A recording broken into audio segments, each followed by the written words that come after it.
When You Comin' Back, Red Ryder is a 1979 film based on a stage play by Mark Medoff, who also penned the screenplay for this cinematic adaptation. When You Comin' Back, Red Ryder is a hard film to categorize. Social commentary, psychological thriller, dark character study, seedy grindhouse exploitation film, all of these are applicable, yet none of them seem wholly suitable. The story starts out in a neat but rundown little diner just off the highway in the middle of nowhere, New Mexico. The protagonist, Stephen, Red Ryder, is sitting at the counter after finishing his shift. He is smoking a cigarette and drinking coffee from a paper cup. Angel enters to start her shift. Red and Angel discuss various subjects including Angel's bumpy relationship with her mother, Red's aspirations of getting out of town, and how they'd both like to tell off their boss, Clark. Red claims he can't leave town as of yet, since his stepfather has just left his mother. Lyle, the gas station attendant across the street, enters and offers to lend Red some money, so he can buy a car to leave town. Red rejects the offer, haughtily.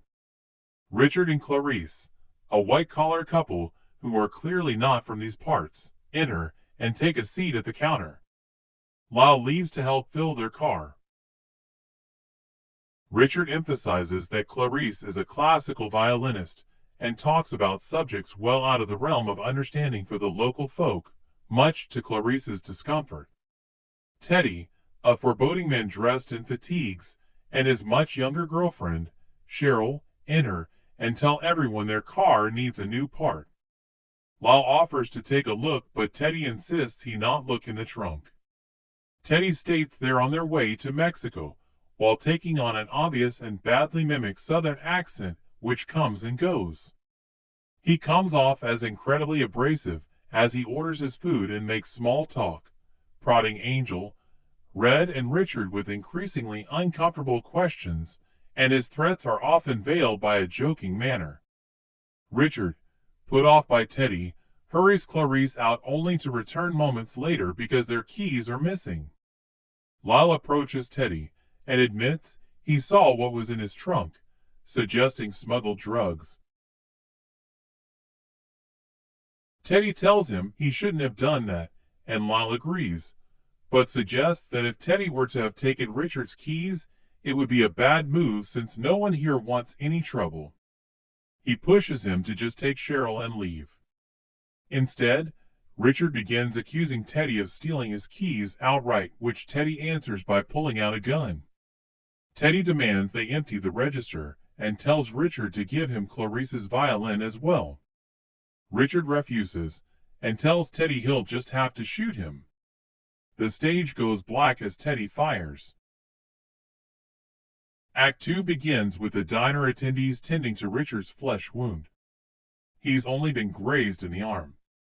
Teddy admonishes Red and Lyle for staring at Cheryl's breasts. He gives her his keys and tells her to follow Lyle to the car with a gun and make sure he repairs the car.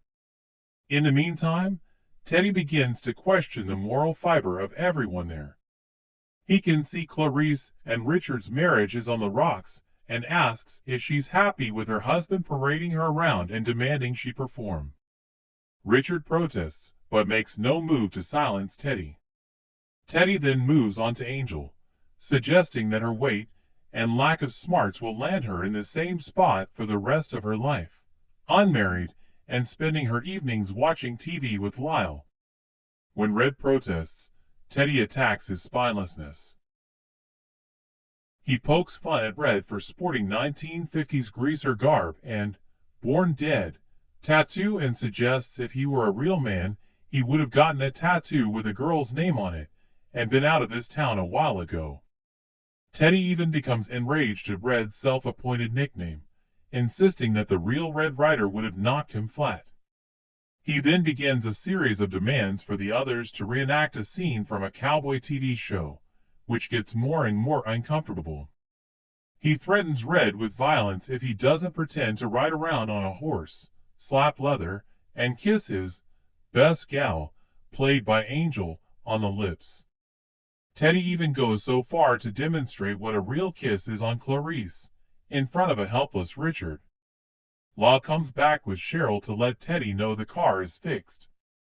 When Teddy suggests Red have sex with Angel, the others protest.